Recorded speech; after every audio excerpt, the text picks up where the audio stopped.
Okay, so the green lentils, I take 1 cup of green lentils, dry green lentils.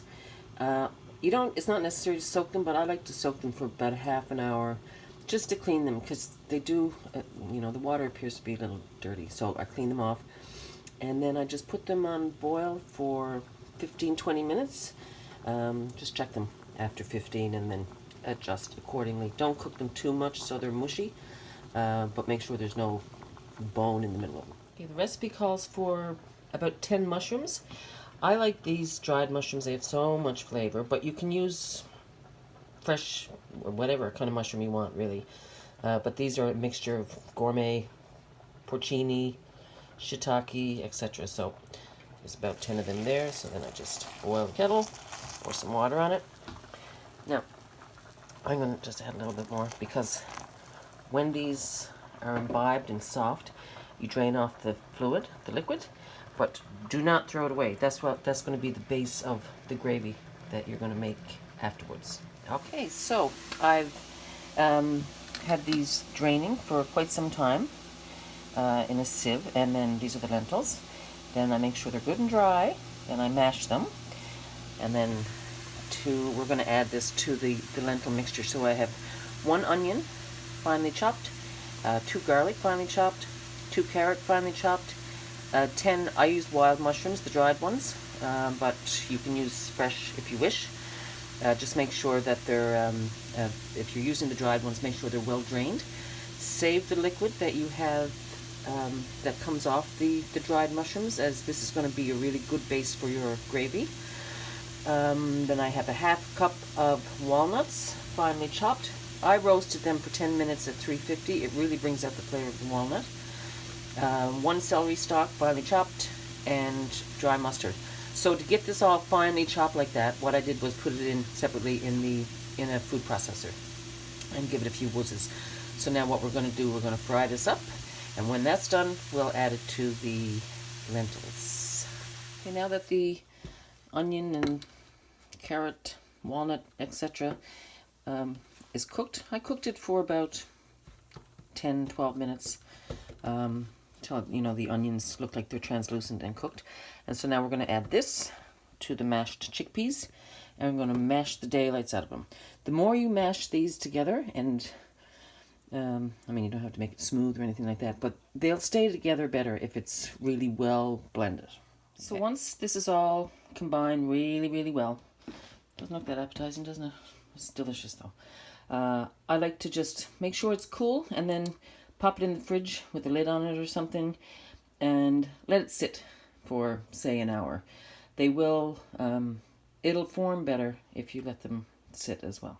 All right, time to cool. So to make the mushroom gravy, I have, what size was that? Doesn't matter. 8 ounces of mixed organic mushrooms. This one's got cremini, white, and shiitake, but just use anything you want, right? So 8 ounces of that, and 1 large onion and 2 large garlic, all chopped up.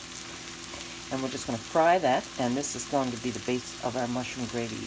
Yum! I start off with, this is not necessary, make your gravy however you want to, but I have 2 heaping tablespoons of, I'm terrible at measuring stuff, I just kind of eyeball it, but 2 heaping tablespoons of chickpea flour. You can use whatever kind of flour you want. I like chickpea flour, it has that added butteriness to it. And 1 heaping tablespoon of nutritional yeast. And then I put it in a pan and dry toast it, and that's what I'll thicken up our gravy with. So don't brown it too much. When you just start to get the smell, a nutty smell off it, that's good. Okay, right. So once you have your mushrooms and onions and garlic ground up, I add a little bit of salt and pepper to it and about a teaspoon of Newfoundland savory. For those of you who do not have any, let me know, I'll send you some. So that the toasted flour and nutritional yeast is added to that. And we're going to stir it up, come soft. Make sure it's all mixed in properly. Make sure, it's every bit of this is kissed by a bit of the yeast and flour. and we're going to let that brown up for a bit. And once it's browned and heated through and the flour's starting to cook, then we're going to add our, I have some mushroom broth that came from the wild mushrooms that I poured boiling water over.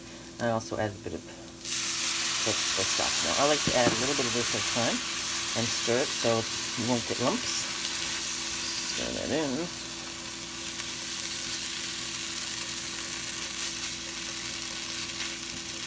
And give her.